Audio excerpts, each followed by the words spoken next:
Welcome to The Investor, a podcast where I, Joel Palafinkel, your host, dives deep into the minds of the world's most influential institutional investors. In each episode, we sit down with an investor to hear about their journeys and how global markets are driving capital allocation. So join us on this journey as we explore these insights. So we are live, really excited about the discussion today. There's a couple parallels with myself and this speaker, John, with my experience previously, working in product and making that pivot from product to venture capital. I think there's a lot of really exciting things to talk about, but excited today to really introduce our speaker, John Zeratsky.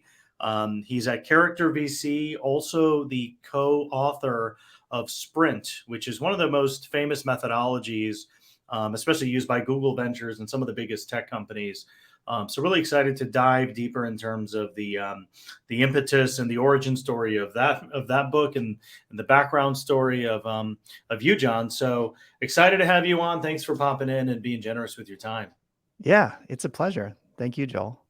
Yeah, well, let's jump right into it. So, John, why don't you tell us a little bit about your background, where you grew up? I know you're in Milwaukee, or Wisconsin. Milwaukee. But yep. Yeah, Milwaukee. So familiar with that area. I worked there for some time. But maybe you can talk about just kind of your upbringing, your background. What did you study initially, breaking into this industry, and how you got to where you are now? And then we'll kind of jump into different topics as they come in. Yeah, sounds great. And always fun to start with the life story, because it's an easy one, right? It's like I know it intimately, obviously. I grew up in a small town in Wisconsin, about 1,000 people, 32 kids in my high school class. My family owns a manufacturing business, so kind of had this orientation toward like making stuff, engineering, and got to just dabble with a bunch of things as a kid, mostly offline, but then starting to be online a little bit. I was born in '83, so in the late '90s, got online for the first time, started to get computers and be able to make stuff on the computer. Went to University of Wisconsin with the idea that I would study engineering, but I found that maybe I should have had more patience and stuck with it, but I just really didn't like the way that it was taught. Sort of that classic, like, when are we going to get to actually making stuff, that I think a lot of engineering students struggle with. So kind of decided to dive more deeply into this interest in design. I mean, I didn't even really know it was called design, but had been doing desktop publishing on the computer. I'd been doing a little bit of like HTML and CSS, kind of early days, web stuff, and was much more captivated by this idea that you could create things very, very quickly as a designer. And so started to get into that, and initially did that in the world of print. My very first design job was at a newspaper, daily newspaper in Madison, Wisconsin, where I was literally just laying out the newspaper every day. But very quickly, got interested in the web and had a small design agency in Madison, and built enough of a portfolio that I was hired as one of the first employees at a startup in Chicago, coming right out of school, called FeedBurner. And FeedBurner was founded by 4 co-founders who had worked together before, including Dick Costolo, who went on to become the CEO of Twitter. And they just took a chance on me as a young designer / developer. So I was part of that team very early. We were acquired by Google a couple of years later. Got to work on a whole bunch of stuff at pretty large scale inside of Google, as well as some 0 to 1 projects. I don't think, the bigger tech companies don't have a lot of 0 to 1 projects anymore, but back in those days, mid 2000s, Google still did, including YouTube, where I was the product design lead for the YouTube channels platform. So really kind of imagining from scratch, like, what is a YouTube channel? What do you need to do with one, et cetera. And so that was kind of the first 10 years of my career. It was like an IC designer focused on product, thinking about go-to-market, of course.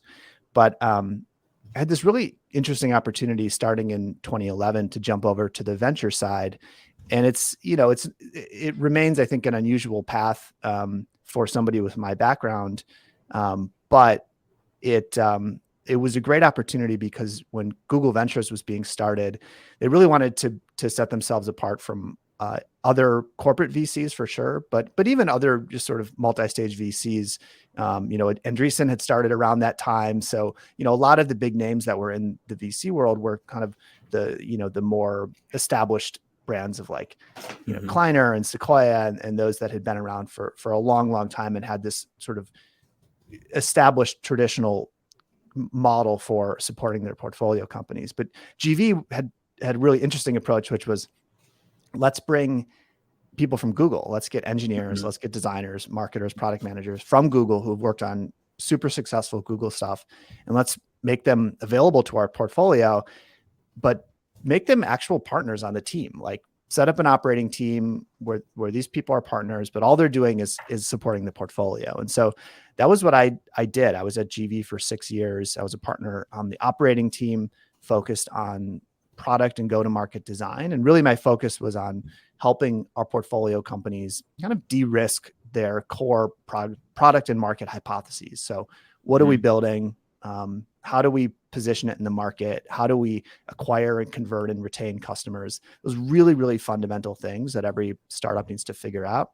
And got to work with about 150 of our portfolio companies in the time I was there, including Slack, Flatiron Health, One Medical Group, Gusto, and a whole bunch of other really interesting companies. Along the way, as you pointed out, we wrote this book called Sprint, which really described our methodology for doing that work with startups. So, we can talk more about the process, but jumping in with a team saying, hey, what's the biggest thing you need to figure out right now?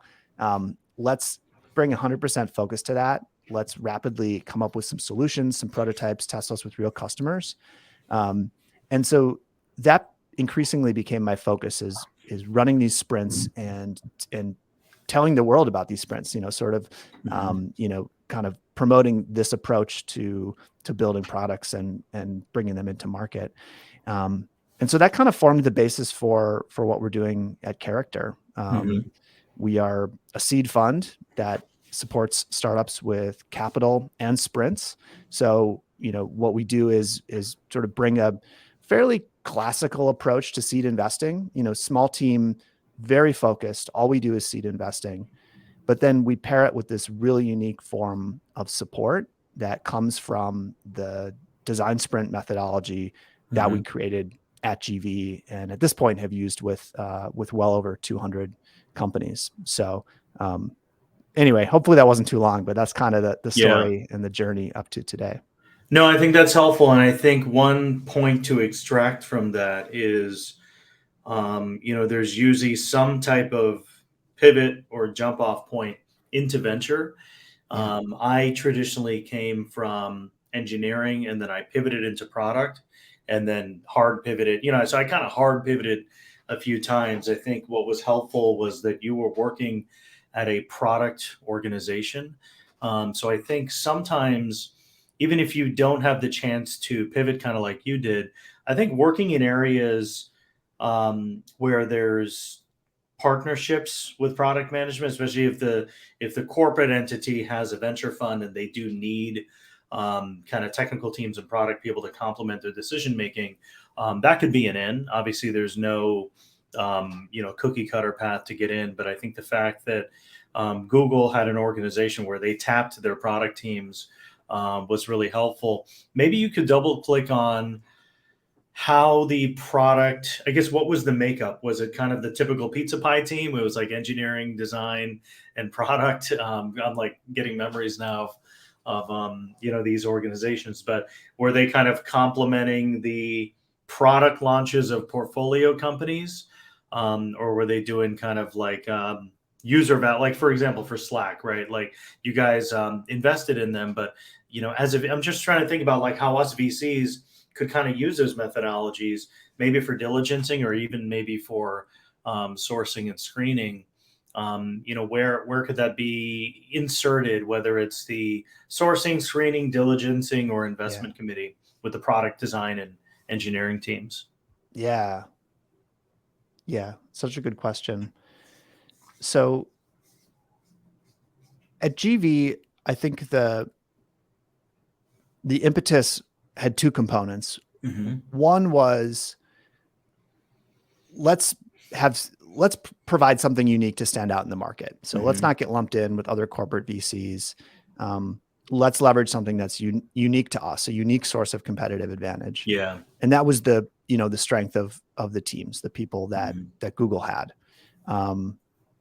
Google GV was not started as a strategic fund. So it wasn't like, oh, we're going to invest in stuff that's related to search that we're going to buy later. It wasn't like that at all, but it was like, what are we uniquely good at, and how can we sort of leverage that for an advantage in the market? And then the other component of it was, how can we give our companies a better chance at success? How can we, truly alter the trajectory, alter the odds for them, and set them up to be more successful? And so I think that that really informed our philosophy and our approach in a lot of ways. We didn't want to just be this temporary sort of bolt on to an existing team. We didn't want to fill in gaps that a team already had at a startup that we had invested in. Yeah. Our emphasis was always on how do we amplify the existing capabilities of this team? How do we accelerate their progress toward product market fit? How do we help them at these pivotal moments, these inflection points in the business? How do we help them really de-risk and make sure that they're working on the most important things, that they're on the right track? And so we would look for these moments. We would look for, you mentioned Slack. The case of Slack, we actually invested a little bit later stage, but I don't know if you remember, there was this sort of famous or infamous story that came out. It was like, Slack is the fastest growing business app of all time, or something like that. It was like this sort of catchy headline. And that was basically when we invested. But when you looked at that growth, it was pretty much all startups, or not just startups. It was all tech companies, right? So it was people who sort of had this built-in understanding, and in many cases, this experience set around group chat, right? They knew what that was. They had used it. They understood why it was valuable. And so the thing that we worked on with them as a product and design team was, how do you bring Slack to the rest of the world? Because to continue the growth and to reach the opportunity that we saw with the company, was like, everybody's going to have to use this thing, right? Like, and we believe it could be valuable for virtually any kind of team. But how do we position it in the market? How do we explain what the product is? How do we convince somebody to start using it? And then, most importantly, how do we get them to try it? How do we get them over that hump of like, this seems interesting, into like, I'm actually going to try this. I'm going to try this with my team. And so we ran a series of design sprints focused specifically on that, where we were going out and recruiting customers who were not from tech companies, but fit the sort of the profile of a customer who would be a good fit for Slack, but weren't at another tech company, and put them through this and be like, hey, can we convert this person? Like, one customer at a time, 5 customers at a time. Can we convert them and actually get them to sort of buy into the promise of Slack? Yeah, I mean, I think what's interesting with Slack, with Zoom, with Calendly, even DocSend, they use the product for growth. So I'm sure that's kind of a term that you use all the time, product-led growth, right? So Slack, you can create your own communities, and then there's a free version, and then, it kind of takes you all the way up to the point where you need to get a little more value, and then you upgrade to maybe the pro, and you kind of have an enterprise team. I think Notion has the same thing. So that's kind of a pattern that I've been seeing. Even with Zoom, it's kind of like embarrassing if you get the notification that the 45-minute free plan has expired. Yeah. So it's kind of almost like publicly shaming people if they don't have the premium version, but it works. And then I think same thing with Calendly. I think Calendly, I mean, I've been using Calendly for the last 4 years, but I remember when I first used it, it was free, but then if you wanted to create different increments, which I thought was really valuable too, because sometimes I only want to meet with people for 15 minutes. So that was a really interesting study to determine what is that inflection point where people may pay for something. And I think, especially with Slack, I mean, people want to have teams and they want to collaborate. And then, I think the biggest thing with Slack, which still is there, is they delete your 2-week history after. Mm. Yeah, so you lose your history, and I think you can't upload, which is probably based on a lot of user experience research in terms of kind of what would make people, want to pay. Yeah. Yeah. And so, in terms of, you asked about kind of where does this sort of approach this sprint methodology, where does it fit in sort of the, the venture flywheel, if you will. And so, Yeah. it started as primarily like, let's support our companies post-investment, right? So that was the core thing at GV, but we really started to see these powerful signals of how it helped us with sourcing, right? Like people knew about the design sprint, they knew about our team, that became a part of the brand at GV. And with Character, we've taken that even further. So we actually, the sprint method is sort of embedded. It's kind of the strategic kernel of what we do at every single step in that flywheel. So a lot of our sourcing leverages sprint. The ways in which we decide which companies to invest in, both initially, but especially in follow-ons, are informed by what we learn in sprints or what we have learned in sprints before. We use it as sort of how we earn access to invest. So how we win deals, like by sort of pitching this thing, offering this thing that's very, very unique among firms, among VC firms. And then of course we still use it to support the portfolio companies post investment, but it truly does become a flywheel because when we do a sprint with a portfolio company, for example, we published a case study of a sprint we ran with Phaedra, which is one of our portfolio companies. It's an ex Google DeepMind team who's building industrial AI control systems. We do that work, and then the founder of that company introduces us to a friend of his who's leaving DeepMind to go start something else in machine learning.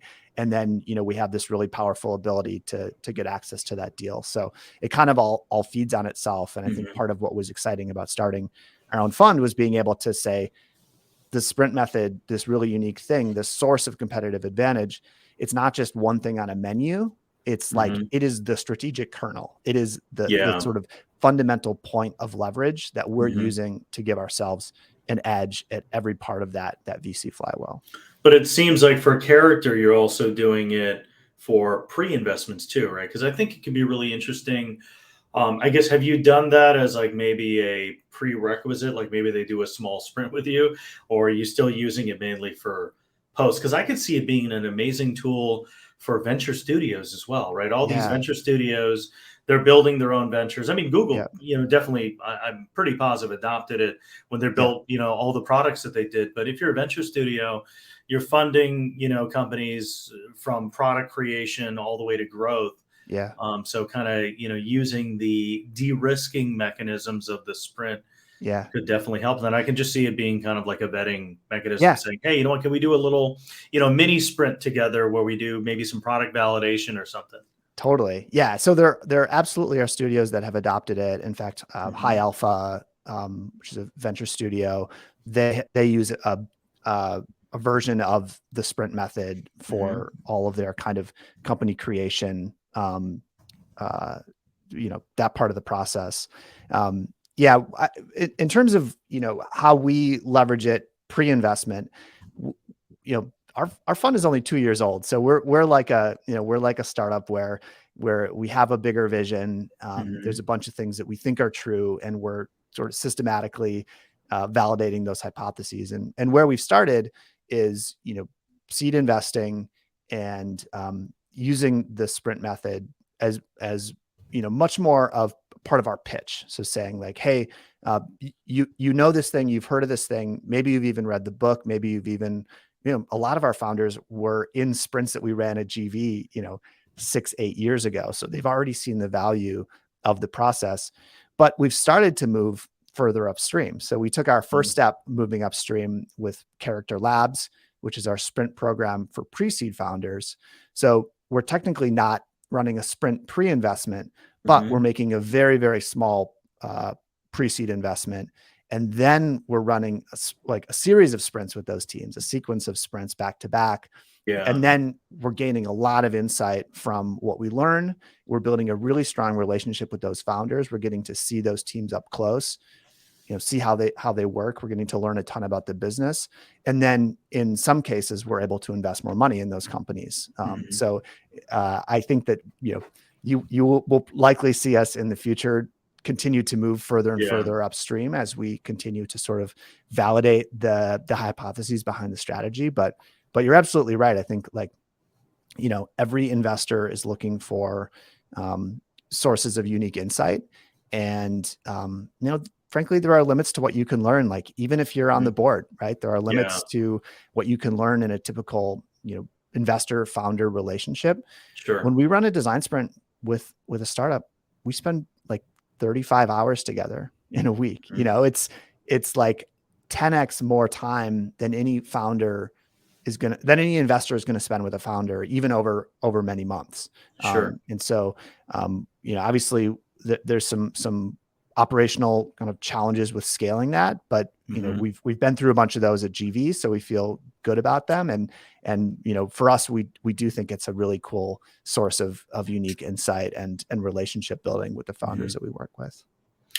Yeah. So 2 questions I have. One is how you landed that role at GV. And the reason why I'm a little passionate about this is because I was a product manager for a long time, wanting to break into VC. So I can imagine me working at Google, like with my eyes on how do I get into Google Ventures. And, I can imagine like almost everybody wanted that role.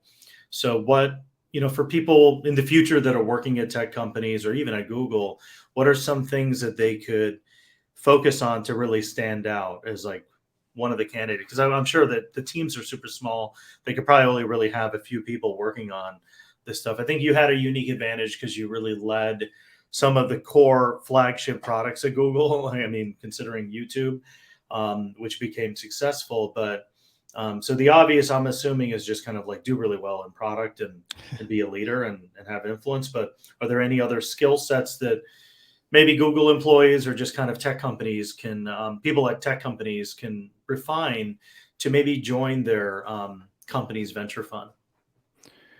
Yeah. In reflecting on that opportunity and sort of why it clicked for me, why I was a good fit for that opportunity, there's a handful of things that stand out. And I think that the most important one was not just that I was, successful in product or working on successful products, but that I had been involved in a bunch of projects at an early stage. So, still inside of Google, but things that were startup-esque. And I think that it's a very, very different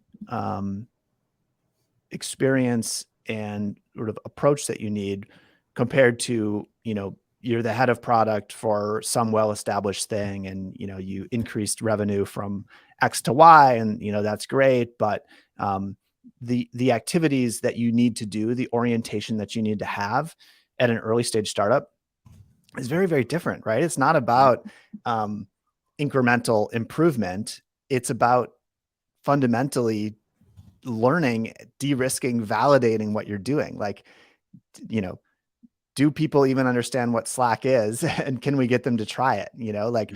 What even is a YouTube channel and will people invest their time in building audiences and building brands on this platform? These types of fundamental questions. So I think, I was just always really attracted to those questions. Sure. And, even starting at FeedBurner, starting in that role, I mean, I was, joined the company when there were fewer than 10 people. And like everything we were doing was like the first time we had done it and the first time anybody had done it, because we were building a pretty unique kind of content distribution platform around RSS that nobody had done before. And so I think that was one thing. I think another was really staying in the role of a generalist. So, not trying to niche down into being, the best designer for a certain kind of product or the best designer for a certain part of the design process, but really, staying general, jumping around a bunch. And it actually wasn't even until later in my career when I started to like realize what some of my unique superpowers were. Like in those early days, like I just sort of thought of myself as like a pretty good designer in general, but not really great at any one of the disciplines sort of within the world of product and go-to-market design. Yeah. So those are a couple of things that come to mind. I think, I think fundamentally, like, there's basically three paths into the world of VC. There's the apprenticeship path, which is, you join as an intern. This is what my partner, Eli Blee Goldman, did. Like, join as an intern, become, an associate, become a principal, become a general partner.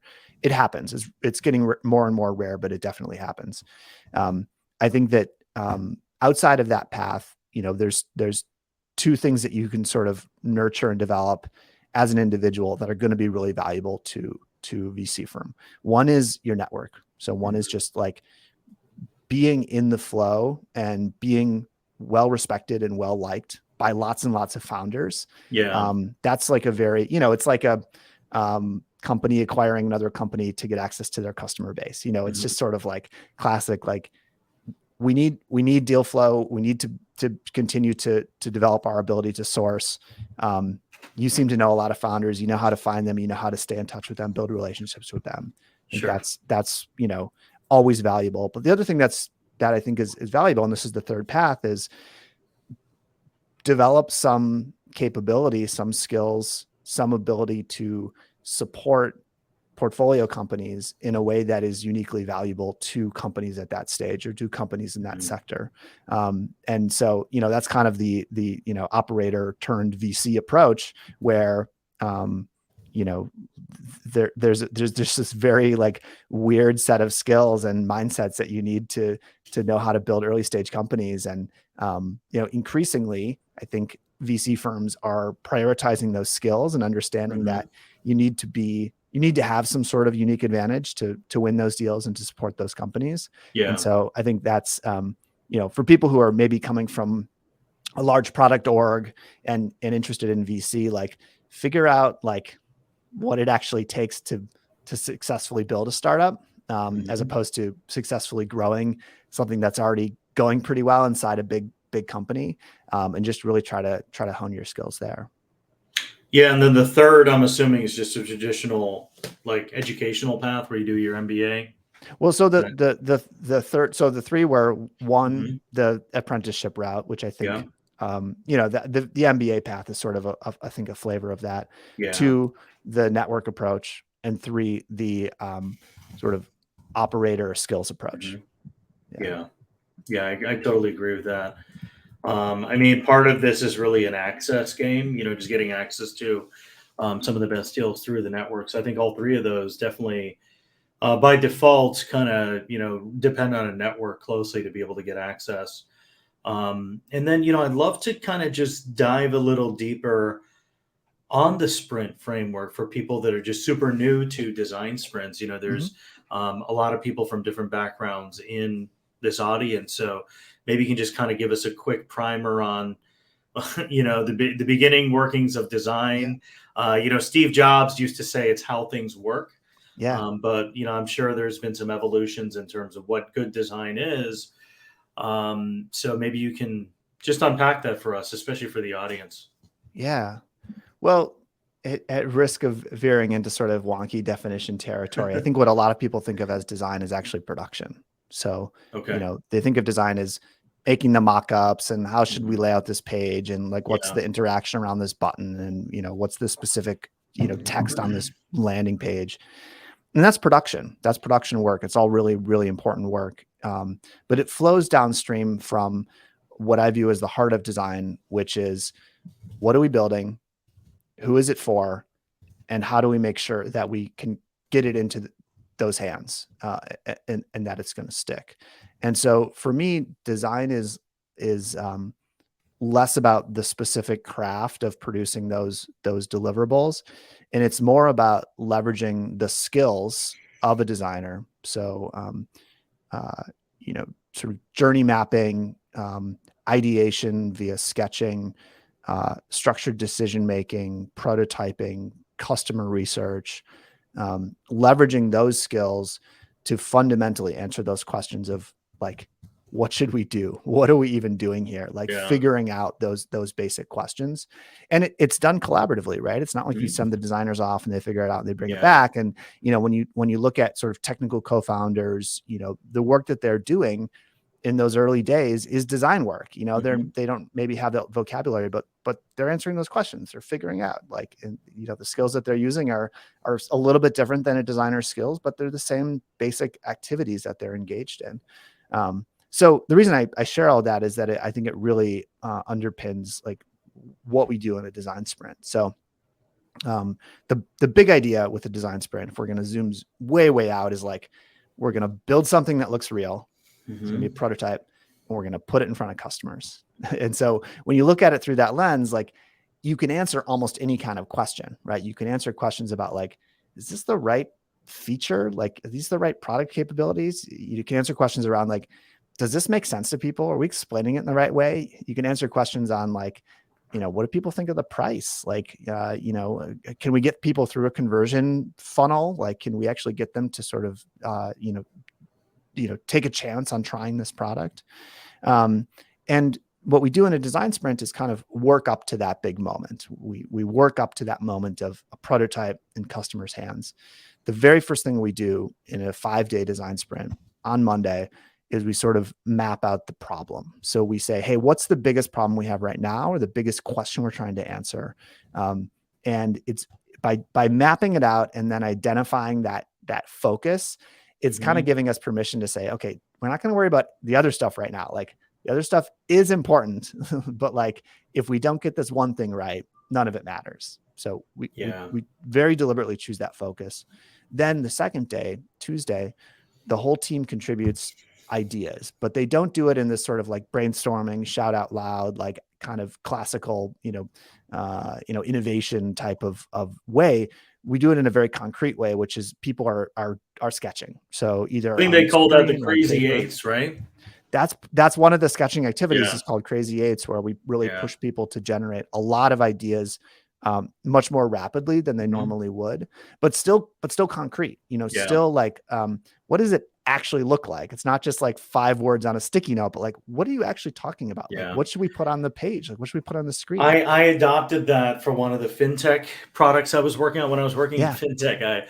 I was kind of reading the book at the time, and I was like, hey guys, let's try this thing called Crazy Eights. And just to add something into a search like queue, like if you want to kind of add something to a watch list, or if you're kind of thinking about how to characterize selections, I had all the engineers get involved too. And everybody's sketches look completely different. There were some people that required like 5 taps to kind of get to where their goal was. And then there were some people that were actually pretty good that just kind of were able to streamline the intended outcome in like 1 tap, or 1 or 2 taps.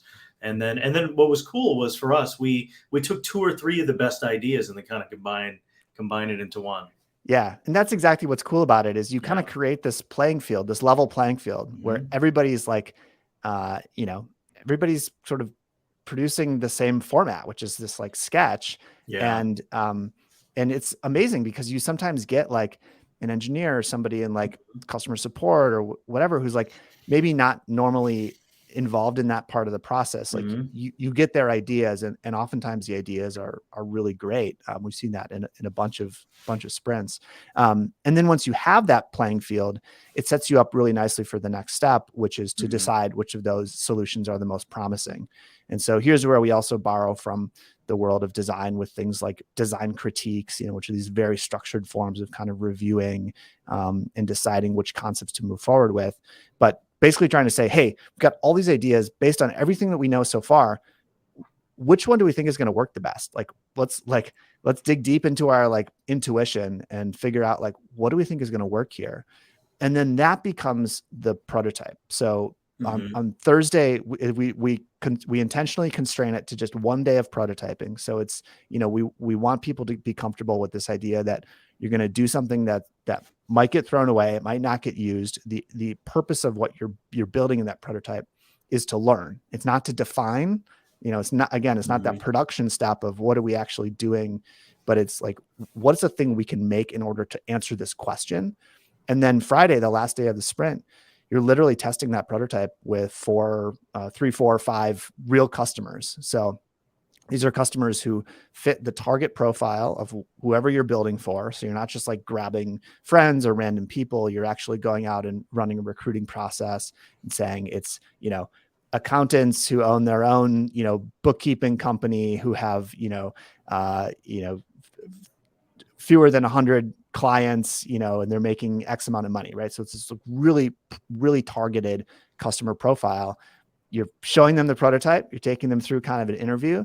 And then the very last thing that you do is you actually kind of fill out this scorecard. So I think a lot of user research sort of ends with like, oh, what were the insights? Like, what were the observations? It's sort of like very general. A lot of like kind of hypothesizing about, well, here's what we think people, meant by that. At the end of a design sprint, we actually have the scorecard where we're like, we list out like all the risks or the questions that we had. And then we're like, yes, no, yes, no, yes, no. It's just like very, very clear, very quick.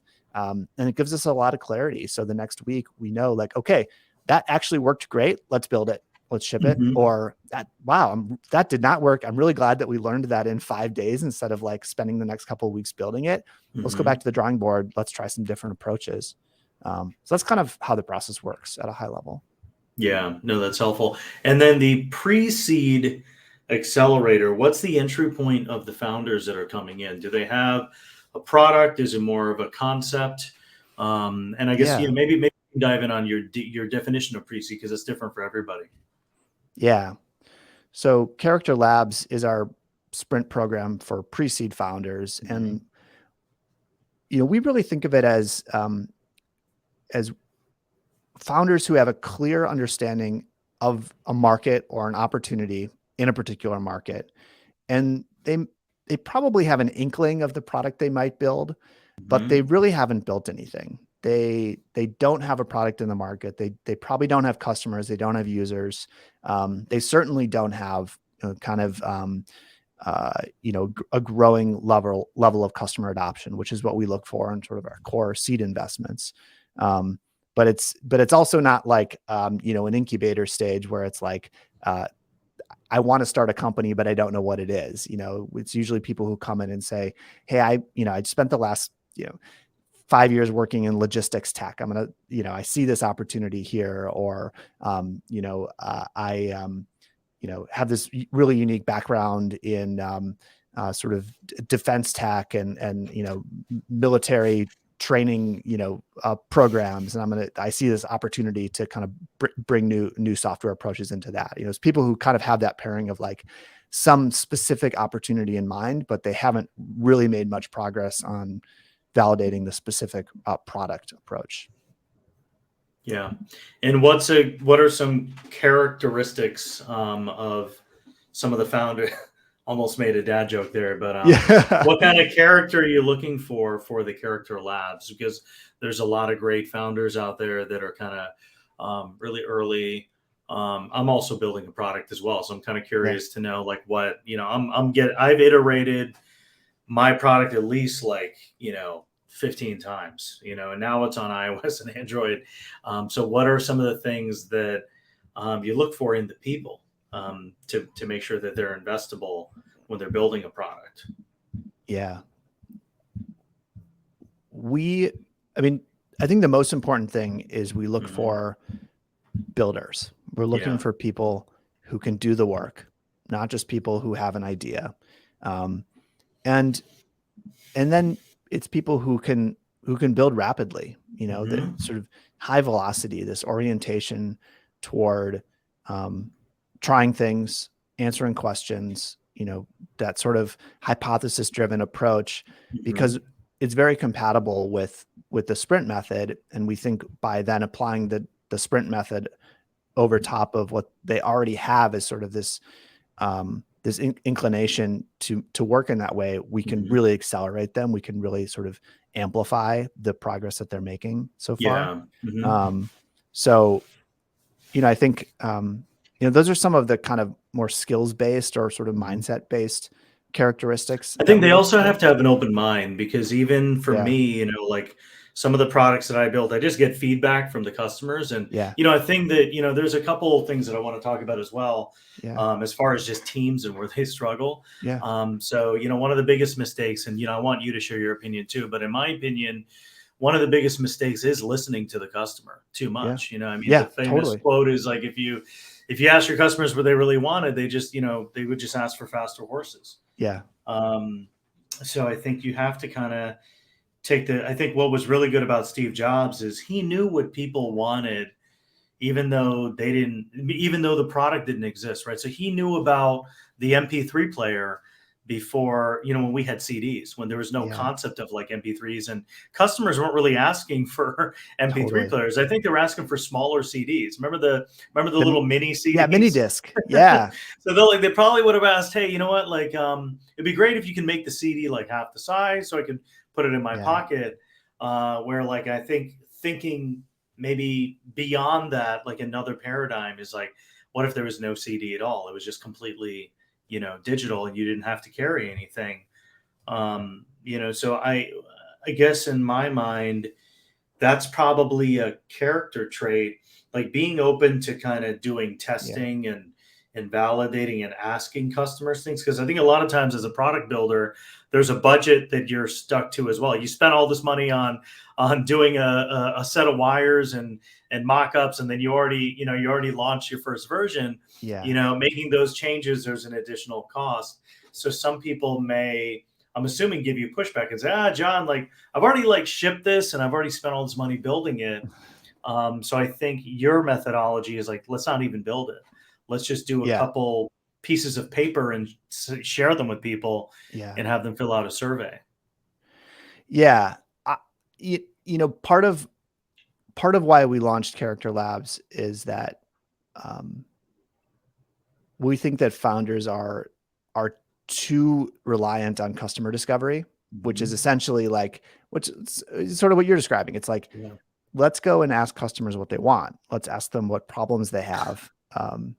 And then let's give it to them. Mhm. And, that obviously you have to have some of that, right? Like, Yeah. I think, what's often sort of glossed over in, thinking about Steve Jobs is like, he was spending his entire life, every waking moment, studying the ways that people use technology, and then later media. He got involved with Pixar very, very early. So this Yeah. was his whole world, and he had decades to develop intuition that sort of gave him this sort of aura of just being like preternaturally, like sort of visionary about the future. And it's not that he wasn't, but the reality was like he had built up this intuition based on literally decades of study and observation, and kind of going through these cycles of trying things and seeing what worked and seeing what didn't work. And so, part of our kind of philosophy is like, make sure you have the basics down of an industry. Like, make sure that you understand kind of the basic workflows and sort of the day in the life of a given customer, but then trust yourself. Like look inside, like harness that intuition, like sort of harness that creativity, give your space to like think bigger than just, give the customer what they want. Mhm. But then go back to the customer to check your work, so Yeah. maybe it's a little bit too nuanced, or it's a subtle shift, but it's, instead of ask the customer what they want and then build it, it's much more like build what you think the customer needs, and then Mhm. double check with them that you're kind of on the right Yeah. track. And so, by working in sprints, we think that you kind of do more of the latter, right? Because Mhm. the test comes at the end. The customer test comes at the end of the sprint, not the beginning of the sprint. Mhm. And so we think, especially for pre-seed founders, like it's just a much more powerful way to work. It's a way that allows you to move a lot faster.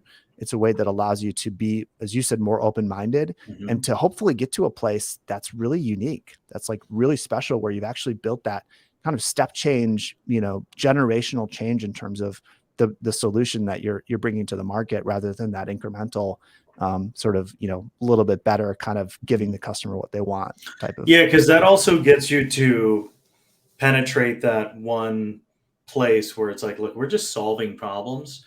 I think what's important for humanity is to just take something that changes the game completely, Yeah. right? And I can't even think of the last time that happened to me. I mean, some people may say it's the iPhone or like the Right. iPad. I mean, Right. for me, the only recent one was, to be honest, Uber. Like seeing Yeah. the Uber show up, and then recently, I mean, I was moderately surprised with Zillow because I was looking at a home to invest in some real estate, and this person like responded to me and called me.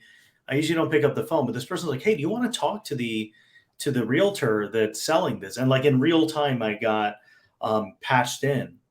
So I thought that was really cool, and I started thinking, like, what are the biggest problems with GPs and LPs?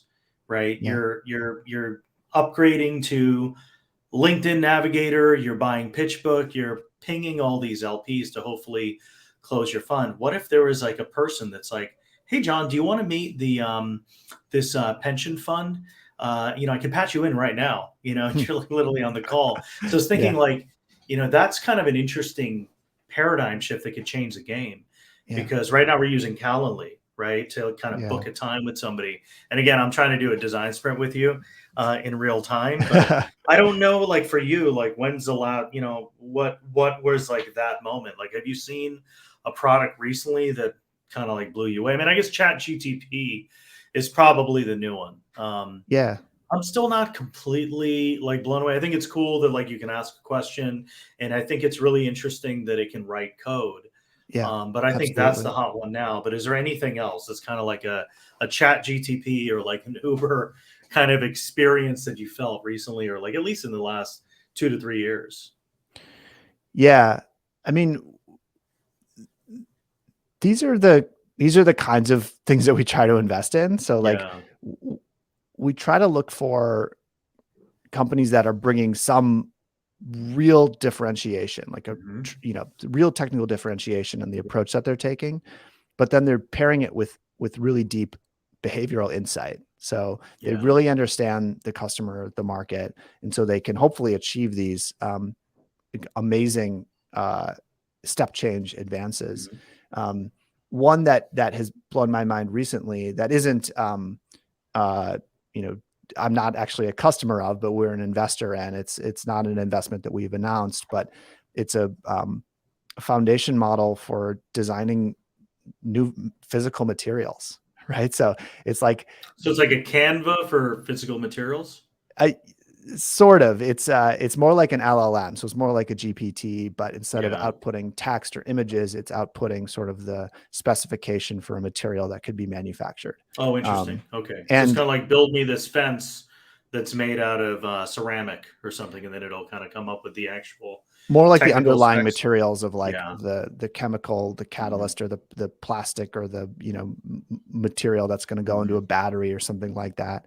Yeah. Um, and just like just I mean it was just in learning from that team and Hmm. thinking about um, sort of drawing the parallels between like, oh, if we can do this and with text, we can write Yeah. copy, we can generate images. What if we can do that in the physical world and make it so that like you know the sort of power of imagination, sort of the Hmm. power of creativity isn't limited to like things on a screen, but it's limited to things in the world. Like Hmm. that's really like, again, I'm not a customer of it, but I'm an investor, and so just like Yeah. was really amazed by that. And then another one that comes to mind that's also in our portfolio that I am a very, very like active user of is Reclaim, which is a smart calendar assistant. So you tell Reclaim, it connects to your Google Calendar. You tell it Hmm. about your habits. So the things that you want to do on Hmm. a certain cadence, even if it's as simple as having lunch or your workouts or whatever. You hook it up to your manager. Hmm. So it knows Yeah. about the projects you need to get done, but then it can also schedule your meetings. So your one-on-one meetings. So you say, hey, Joel and I want to have a one-on-one every 2 weeks for between 30 and 60 minutes. And it looks at both of our calendars Hmm. and it finds a time that we're both free, and it dynamically rearranges our calendars around those habits, make sure that we have time for things like lunch, like exercise, make sure that we have time for the work that we need to get done, and then find a time when we're both available for that one-on-one, without all the email back and forth, without the Calendly where one of us has to kind of pick through and say, oh, he's free then, am I free then? I don't know, way to have this other conflict. Like, it's just happening automatically. And it's like, you know, I've never had an executive assistant, but like, it feels like what I imagine it's like to have an executive assistant, somebody who's just like, who's just like making sure that everything is just kind of like perfectly like locked in on your calendar, and that you have enough time for the things that really matter. And you're not kind of, you know, getting sucked into things that aren't important. So that's a product that has like just really changed my conception of like what the calendar is and how to engage with the calendar. What's a product idea that you've maybe wanted to build? Like I've got one too, so I want to get your feedback on it. But I mean, has there been kind of like a burning product that's like, wow, I would love to build this one day?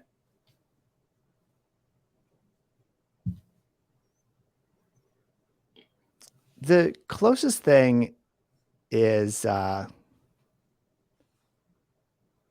there's a handful of things that like I sort of wish existed. But the one that I've been thinking about a lot lately is essentially like a AI copilot for like product decisions. And I've seen a couple of customers working on, or a couple of companies working on. So kind of like an AI product manager, like prioritizing the backlog. Yeah. And even down to like, which idea should we test first? Like this one or that one? Like, and I haven't thought deeply enough about it to even like, I mean, if I was serious about it, like, you know, would run sprints on it and try to like see what that might actually look like. But maybe it listens to hours and hours, or analyzes videos of sprint meetings. And kind of like totally creates an avatar for the product manager. I mean, I would say, look, I mean, I've worked in these product teams, and, you know, we don't have to air out dirty laundry, but like my issue that I've seen is kind of like sometimes the engineers and the product people want to be designers too. And then it kind of pisses off the designers, because like, wait a minute, like, you know, you're supposed to like write the requirements. You know, so the designers sometimes get defensive of their job, because they're like, oh, you know, you should never mock up anything, because that's my job, you know. So we've had some drama with that in the past. But like my product idea is this. Look, so I'm surprised that the form factor for the phone has not changed in the last like decade. You know, you can pinch and zoom, especially for just taking photos. You know, I got 2 little kids at home. I'm always like, by the time I like unlock my phone, open the phone, and then position it, like, you know, my daughter's cute pose has already like passed by. You know, so it's like too much. So imagine, for me, I think it'd be cool if there was like this earpiece. Maybe it's an earring or something, you know, and I tap the earring and it starts recording and live streaming. And then I tap it again and then it stops. But like some type of like wearable that maybe looks cool, that just makes kind of like my memories eye view better, you know, because a lot of times when you take in the phone, if you're holding it, it's kind of not the same kind of viewpoint as like when you remember your memories.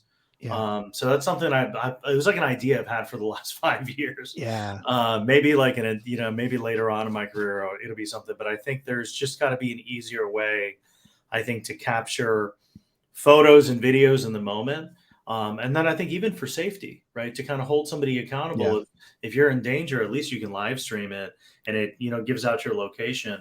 I know there's a lot of privacy issues with that too, but we're already holding phones and live streaming anyways, you know. So that's just one idea I have, but and then I think you don't have to roast me on this publicly. I think the really cool thing about that then would be like the recall scenarios that you have. So like, you know, it's one thing to like, once you've captured things in the moment, like how can you actually use that to augment your memory? How can you be reminded of, you know, like think about the silly things we do. Like we screenshot the ticket, you know, the barcode to like for an Amazon return, or the ticket to get into a concert or whatever, you know, like if we were capturing those things in real time, then like we could theoretically also have our devices like tell us about that, like remind us like, oh, hey, you're like, you're near the concert venue. Like, here's that thing that you like. Here's the looked barcode at. to get Yeah, in. here's the barcode. Like, you didn't have to Yeah. like actually remember to like screenshot it and then be like, wait, where's that screenshot? Like, it would I've just got hundreds of screenshots for like every single event that I go to. So yeah, that'll definitely support my memory, my device memory. But hey man, this was amazing. I know we're at time. Yeah. But you know, we covered a lot of rabbit holes and talked about product and venture. So Yeah. appreciate you being generous with your time, and congrats on all the cool things that you do. And I think you have a really interesting and innovative approach to sourcing great founders. So kudos to you and all that you do for the community. Thanks. Yeah. Thank you for the opportunity to chat. And it's been super fun. And I really appreciate your questions. Yeah, Really, thank you so really much. cool. Yeah, hopefully we get together.